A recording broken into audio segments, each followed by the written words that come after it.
Hi ನಮ್ಮ ಕೊಡುಗೆ ಸ್ವಾಗತ ಸುಸ್ವಾಗತ. ನಿಮ್ಮ ಜೊತೆ ನನ್ನ ಕತೆ ಏನಾಗಿದೆ ನೋಡೋಣ ಬನ್ನಿ. ಇಲ್ಲಿ ಭೂಮಿನ ಸಾಕಷ್ಟು ಬಾರಿ ಆಚೆ ಕಳಿಸ್ತಾನೆ ಅಜಿತ. ಪಾಪ ಅವಳು ಬೇಸರ ಮಾಡ್ಕೊಂಡು ಮನೆನೇ ಬಿಟ್ಟು ಓಡ್ತಾಳೆ. ಕೊನೆ ಬಾರಿಗೆ ಬಿಟ್ಟು ಹೊರಟಂತ ಅವಳನ್ನ ಅಜಿತ್ ಸತ್ಯಣ್ಣ ಬಾಳ ಅವಳನ್ನ ಕನ್ವಿನ್ಸ್ ಮಾಡಿ, ಇಲ್ಲ ನಿನ್ ಮೇಲೆ ಬಹಳಷ್ಟು ಅಗಾಧವಾದಂತಹ ಪ್ರೀತಿ ಇದೆ ಸತ್ಯಣ್ಣ, ನೀವು ಸುಮ್ಮನೆ ಸುಳ್ಳು ಹೇಳ್ಬೇಡಿ ಅಂತ ಹೇಳಿ ಹೊರಟೇ ಬಿಡ್ತಾಳೆ. ಆದ್ರೆ ಒಂದ್ಸಾರಿ ಪೆಟ್ಟಿಗೆ ತೆಗ್ದು ನೋಡು ಅಂತೇಳಿ ತೆಗ್ಸ್ದಾಗ ಅದರಲ್ಲಿ ಪ್ರೇಮ ಪತ್ರ ಇರುತ್ತೆ. ಸರಿ, ಅಂತೂ ಇಂತೂ ಕೊನೆಗೆ ಅದನ್ನ ನೋಡಿ ವಾಪಸ್ ಬಂದ್ರು ಕೂಡ ಅವ್ನು ತಿರಸ್ಕಾರ ಮಾಡ್ತಾನೆ. ಈ ಕಡೆ ದೇವಿಯಾನಿ ಕೊಲ್ಲಕ್ಕೆ ಅಂತ ಹೋಗ್ತಾಳೆ. ಪಾಪ ಶಾರದಾನ್ನ ಕೊಲ್ಲಕ್ ಹೋಗ್ತಿದ್ದಾಗೇನೆ ಅವಳು ಎಷ್ಟು ಎದ್ರಿಕೊಂಡು ಮೂಲಕ್ಕೆ ಕೂತ್ಕೊಳ್ತಾಳೆ. ಆದ್ರೂ ಬಿಡೋದಿಲ್ಲ. ಅಮ್ಮ ಮಗಳು ಬಹಳ ಹಟ್ಟಾಸನ ಇರ್ತಾಳೆ. ಬಂದಿದ್ದು ಕುತ್ಕೆ ಸಿಕ್ಬಿಡ್ತಾಳೆ.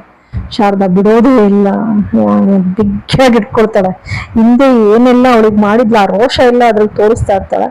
ಇವಳು ಅಂಜು ಬಾ ಬಾ ಬಿಡಿಸು ಅಂತಾಳೆ. ಅವಳಿಗೆ ಯಾಕೆಂದ್ರೆ ನಿನ್ ಕಣ್ಮುಂದೆನೆ ಮಗಳು ಕೊಲೆ ಮಾಡ್ತೀನಿ ಅಂತ ಬೆಳೆ ಬೆದರಿಕೆ ಹಾಕಿ ಮಾಡ್ಬಿಡ್ತಾಳಲ್ಲ, ಅವಳಿಗೆ ಬಹಳ ಬೇಸರ ಆಗುತ್ತೆ.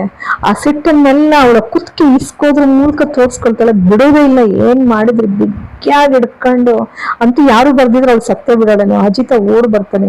ಅತೆ ಬಿಡಿ ಬಿಡಿ ಬಿಡಿ ಬಿಡಿ ಅಂತ ಬಿಡಿಸ್ತಾನೆ. ಕೊನೆಗೆ ಶ್ರವಣ್ ರಾಮಣ್ಣ ಎಲ್ಲ ಓಡ್ ಬರ್ತಾರೆ. ಭೂಮಿ ಕರ್ಕೊಂಡು ಓಡ್ತಿರ್ತಕ್ಕಂಥ ಭೂಮಿನ ಕರ್ಕೊಂಡು ಸತ್ಯಣ್ಣ ಎಲ್ಲ ಬಂದ್ಬಿಟ್ಟು, ಯಾಕೆ ಹಿಂಗಾಯ್ತು, ಏನ್ ಮಾಡ್ದೆ, ಏನಾಯ್ತು, ಬಿಡು ಶಾರದಾ ಬಿಡು ಅಂತ ಹೇಳಿ ಬಿಡಿಸ್ತಾರೆ ಶ್ರವಣ್. ಬಿಡಿಸ್ಬಿಟ್ಟು ಕುತ್ಕೋ ದೇವಿಯಾನಿಗೆ ಸಮಾಧಾನ ಮಾಡ್ತಾನೆ. ಮಹಾಪಾತಕಿ ಅವಳೆ, ಕೆಟ್ಟ ಹುಳ ಅಂದ್ರೆ ಅವಳೆ.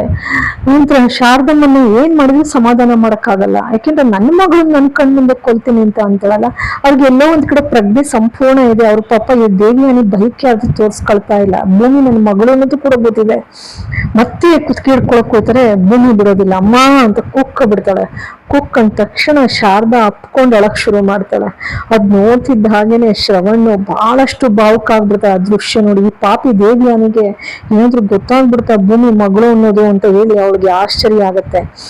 ಅಜಿತನು ಕೂಡ ಆಶ್ಚರ್ಯವಾಗಿ ನೋಡ್ತಾನೆ. ತಕ್ಷಣ ಬಂದಿದ್ದ ಶ್ರವಣ್ಣು ಶಾರದಾ ಕೈ ತಗೊಂಡು ಭೂಮಿ ಕೈ ಮೇಲೆ ಇಡ್ತಾರೆ. ನಿನ್ನ ಜವಾಬ್ದಾರಿ ಭೂಮಿ, ಯಾವತ್ತಿದ್ರೂ ನೀನು ಇವಳನ್ನ ನೋಡ್ಕೋಬೇಕಾದವಳು ನೀನೆ ಅಂತ ಹೇಳಿ ಕೈ ಮೇಲೆ ಕೈ ಇಡ್ತಾನೆ. ಅಷ್ಟೊತ್ತಿಗೆ ಇವನು ಅಜಿತ ಹೊಟ್ಟೋಗ್ಬಿಡ್ತಾನೆ ರೂಮ್ಗೆ. ಹೋಗ್ತಿದ್ದಾಗನೇ ಭೂಮಿ ಅದನ್ನ ಗಮನಿಸ್ತಾಳೆ.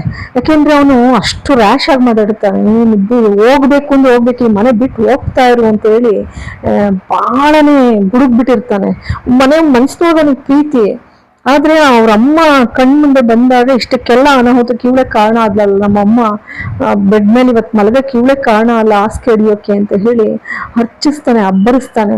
ಅವಳದನ್ನೆಲ್ಲ ಜ್ಞಾಪಿಸ್ಕೊಂಡು ಹೊಟ್ಟೋಗ್ಬಿಡ್ತಾಳೆ. ಇದು ಕೊನೆ ಸಾಹೇಬ್ರೆ, ನಾನು ಬರ್ತೀನಿ ಅಂತ ಹೇಳಿ.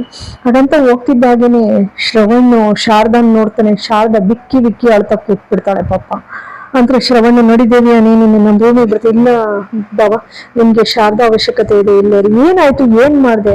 ಅಜಿತನು ಕೂಡ ಪ್ರಶ್ನೆ ಮಾಡ್ತಾನೆ. ಏನ್ ಮಾಡ್ದೆ ಆತ ನೀನು, ಏನ್ ಮಾಡ್ದೆ ಅಂತ ಹೇಳಿ. ಏನಿಲ್ಲಪ್ಪ, ಸುಮ್ಮನೆ ಬಂದು ಹಿಡ್ಕೊಂಡ್ಲು ಅಷ್ಟೇ ಅಂತಾಳೆ. ಇಲ್ಲಿ ಅಷ್ಟರಲ್ಲಿ ಭೂಮಿ ಹೋಗ್ಬಿಡ್ತಾಳಲ್ಲ ಅಂತ ರಾಮಣ್ಣ ಎಲ್ಲ ಅವಳು ಹಿಂದೆ ಹೋಗ್ತಾರೆ. ಹೋಗಿ ತಡಿಯಕ್ ಪ್ರಯತ್ನ ಪಡ್ತಾರೆ. ಇಲ್ಲ ದೊಡ್ಡ ಸಾಹೇಬ್ರೆ, ನಾನು ಓಡ್ತೀನಿ ನಾನು.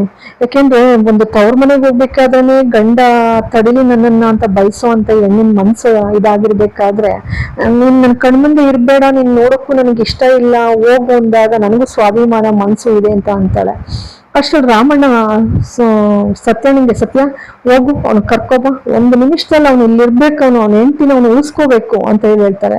ಬರ್ತಾರೆ. ಸತ್ಯನ ಹೇಳ್ತಾರೆ, ಅಲ್ಲೋ ಅಜಿತ, ಯಾಕೋ ಹೀಗ್ ಮಾಡ್ತಾ ಇದೀಯ? ಅದು ಕೂಡ ಬಹಳ ನೊಂದಿರೋ ಜೀವಕ್ಕಣೋ, ಅನಾಥೆ, ತಂದೆ ಇಲ್ಲ, ತಾಯಿ ಇಲ್ಲ, ಯಾರು ಇಲ್ಲ, ಅಕ್ಕ ತಂಗಿ ಬಂದು ಬೆಳೆದ ಯಾರು ಇಲ್ಲ, ಅನಾಥೆ ಅವಳೆಲ್ಲೋ ಹೋಗ್ತಾಳೆ ಇಷ್ಟೊತ್ತಲ್ಲಿ. ಈ ಅರ್ಧ ರಾತ್ರಿ ಹೆಣ್ಮಕ್ಳು ಹೊರಟು ಅಂದ್ರೆ ಕಿತ್ತು ತಿನ್ನುವಂತ ಪ್ರಪಂಚ. ಸುಮ್ಮನೆ ಬಿಡ್ತಾರೆ. ಅಜಿತ ಸುಮ್ಮನೆ ಸತ್ಯನ ಏನೇನು ಮಾತಾಡ್ಬೇಡಿ. ಇನ್ನು ಏನ್ ಮಾತಾಡ್ತಾರೋ ಗೊತ್ತಿಲ್ವೇನೋ, ನೀನು ಪೊಲೀಸ್ ಅಧಿಕಾರಿಯಾಗಿ ಹೇಗ್ ಸಮಾಜ ಇದೆ, ಹೆಣ್ಮಕ್ಳನ್ನ ಹೆಂಗ್ ಕಾಣುತ್ತೆ ಅಂತ. ನೀನ್ ಒಳ್ಳೇನು ಕೊಡೋ, ನಿನ್ ಮನ್ಸು ಒಳ್ಳೇದು, ನಿನ್ ಹೃದಯನೂ ಒಳ್ಳೇದು, ನನ್ ಬಲ್ಲೆ, ಹೋಗೋ. ಒಂದು ಬಾರಿ ನೀನು ಇರುವಂದ್ರೂ ಸಾಕು, ಇರ್ತಾಳ್ಕೊಣೋ, ಹೋಗೋ. ಅಷ್ಟೇ ಶ್ರವಣ್ ಬಂದ್ ಹಿಂಸೆ, ಏನೋ ನಿಂದು ಏನೋ ಸಮಸ್ಯೆ, ಏನಾದ್ರು ಇದ್ರೆ ಹೇಳೋ, ಅದನ್ನಾದ್ರೂ ಬಗೆಹರಿಸೋಣ ಅಂತ ಕೇಳ್ತಾರೆ. ಬಾಯ್ ಬಿಡೋದಿಲ್ಲ.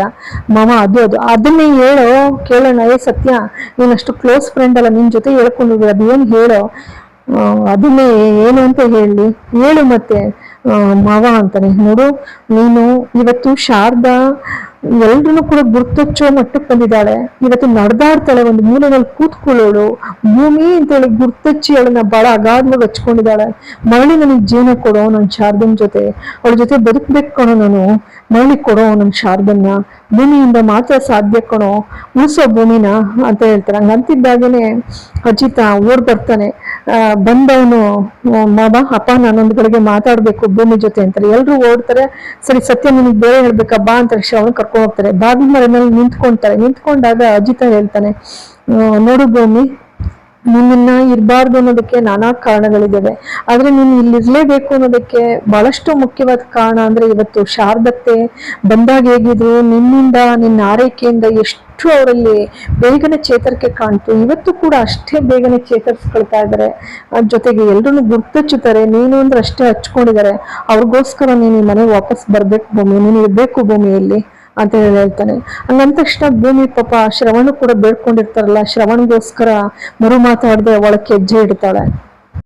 ಅಂತಿದ್ದಾಗ ದೂಸರ ಮಾತಾಡದೆ ಬರ್ತಾಳೆ. ಒಳಗೆ ಹೆಜ್ಜೆ ಇಡ್ತಿದ್ದಾಗಂದ್ರೆ ರಕ್ತ ಅಲ್ಲೆಲ್ಲ ನೆಲದ ಮೇಲೆಲ್ಲ. ಶ್ರವಣ ಇದೇನ್ ಭೂಮಿ ರಕ್ತ ಅಂತಿದ್ದಾಗೇನೆ ಅಜಿತನಿಗೆ ಗಾಬರಿಗಿದೆ. ಏನದ್ ರಕ್ತ, ಇಲ್ಲಿ ಕುತ್ಕೋ, ಪದ ಕೊಡು ಅಂತಾರೆ. ಆನಂತರ ಅವನು ರೂಮ್ ನಲ್ಲಿ ಫೋಟೋ ಬಿಸಾಕಿದ್ದು, ಕೂಗಾಡಿದ್ದು, ಆ ಫೋಟೋ ಗಾಜೆಲ್ಲ ಚೆಲ್ಲಿರುತ್ತೆ, ಅದನ್ನ ತುಳ್ಕೊಂಡ್ ಬಂದಿರ್ತಾಳೆ ಅಂತ ಹೇಳಿ ಅವನಿಗೆ ಆಗ ತಪ್ಪಿನ ಅರಿವಾಗುತ್ತೆ. ತಪ್ಪಿನ ಅರಿವಾಗ್ತಿದ್ದಾಗೇನೆ ಅವನಿಗೆ ಸ್ವಲ್ಪ ನೋವು ಕೂಡ ಆಗುತ್ತೆ. ಆನಂತರ ಅವಳು ಕಾಲಿಡ್ಕೊಂಡು ಫಸ್ಟ್ ಏಡ್ ಮಾಡಕ್ ಶುರು ಮಾಡ್ತಾನೆ. ಪ್ರಥಮ ಚಿಕಿತ್ಸೆ ಕೊಡ್ಲಿಕ್ಕೆ ಪ್ರಾರಂಭಿಸ್ತಾನೆ. ಪಾಪ ಭೂಮಿ ಮಾತ್ರ ಮೂಕ ವಿಸ್ಮಿತಳಾಗಿ ನೋಡ್ತಾಳೆ. ಇಲ್ಲಿಗೆ ಸಂಚಿಕೆ ಮುಕ್ತಾಯವಾಗ್ತಿದೆ. ಎಲ್ಲರಿಗೂ ಕೂಡ ಅನಂತ ಧನ್ಯವಾದಗಳು.